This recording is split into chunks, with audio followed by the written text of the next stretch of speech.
Hello, welcome divine tarot മലയാളത്തിലേക്ക്. എല്ലാവരും happy ആയിട്ടിരിക്കുന്നു എന്ന് വിചാരിക്കുന്നു. എല്ലാവരും ഹാപ്പി ആയിട്ട് തന്നെ ഇരിക്കട്ടെ. ഇന്നത്തെ നമ്മുടെ റീഡിംഗ് എന്ന് പറയുന്നത് നിങ്ങളുടെ പാർട്ട്ണറിൻ്റെ കറണ്ട് ഫീലിങ്സ് എന്താണെന്നാണ് നോക്കാനായിട്ട് പോകുന്നത്.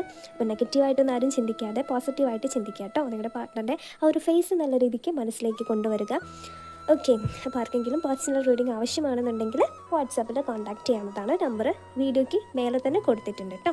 ഓക്കെ, അപ്പോൾ എന്താണ് നിങ്ങളുടെ പാർട്ട്ണറിൻ്റെ കറണ്ട് ഫീലിങ്സ്, നിങ്ങളോടുള്ള ഫീലിങ്സ് എന്താണെന്ന് നോക്കാം. അപ്പോൾ നന്നായിട്ടൊന്ന് പ്രാർത്ഥിക്കുക കേട്ടോ. അതേപോലെ പോസിറ്റീവായിട്ട് ചിന്തിക്കാനായിട്ട് ശ്രമിക്കുക. കാൽമാൻ ക്വയറ്റായിട്ട് ഇരിക്കാനായിട്ട് ശ്രമിക്കുക. ഓക്കെ, നിങ്ങളുടെ പാർട്ട്ണറിൻ്റെ കറണ്ട് ഫീലിങ്സ് എന്താണ്?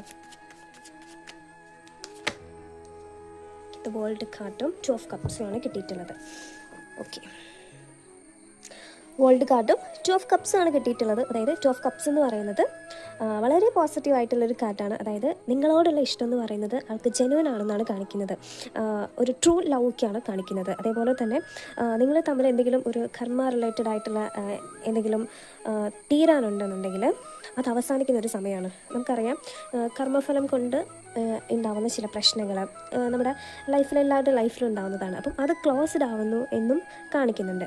അതിൻ്റെ ഒരു അവസാനം കാണിക്കുന്നുണ്ട്. ഒരു പക്ഷേ ചില ആളുകൾ നോ കോൺടാക്ട് സിറ്റുവേഷൻ ആയിരിക്കും. അതുമായി ബന്ധപ്പെട്ട് എന്തെങ്കിലും പ്രോബ്ലംസ് നിങ്ങളുടെ ലൈഫിലുണ്ടാവും. ഇഷ്യൂ ആയിട്ട് മിണ്ടാതിരിക്കുന്ന ആളുകളായിരിക്കും. പക്ഷേ അവരുടെ മനസ്സിൽ നിങ്ങളോടുള്ള ഒരു ജെനുവൻ ആയിട്ടുള്ള ട്രൂ ആയിട്ടുള്ള ഒരു ലവ് ഇപ്പോഴും ഉണ്ടെന്ന് കാണിക്കുന്നുണ്ട്. അപ്പോൾ അതുകൊണ്ട് തന്നെ ആളൊരിക്കലും നിങ്ങളെ വിട്ടു പോകും എന്ന് നിങ്ങൾ വിചാരിക്കരുത്. കാരണം അവർക്കിപ്പോഴും മനസ്സിലുണ്ട്. പക്ഷേ കുറച്ചൊക്കെ ഈഗോ കാര്യങ്ങളൊക്കെ ഉള്ള ആളായതുകൊണ്ടും പെട്ടെന്ന് വിട്ടുകൊടുക്കാനുള്ള മനസ്സില്ലാത്തത് കൊണ്ടും ഒരു നോ കോൺടാക്ട് സിറ്റുവേഷൻ അങ്ങനെ കണ്ടിന്യൂ ചെയ്ത് പോകാനായിട്ടുള്ള ഒരു ടെൻഡൻസി അവരുടെ ഉള്ളിലുണ്ടെങ്കിലും അവർ കൂടുതലായിട്ടും നിങ്ങളെ ഭയങ്കരമായിട്ടും സ്നേഹിക്കുന്നു എന്ന് കാണിക്കുന്നുണ്ട്. അപ്പം നിങ്ങളും അതേപോലെ തന്നെ എന്ത് ചെയ്യുക, സ്നേഹിക്കാനായിട്ട് ശ്രമിക്കാൻ. നോ കോൺടാക്ട് സിറ്റുവേഷനിൽ ഇരിക്കുന്നവരാണെന്നുണ്ടെങ്കിലും അത് മാറാനായിട്ട് പോകുന്നുണ്ട്.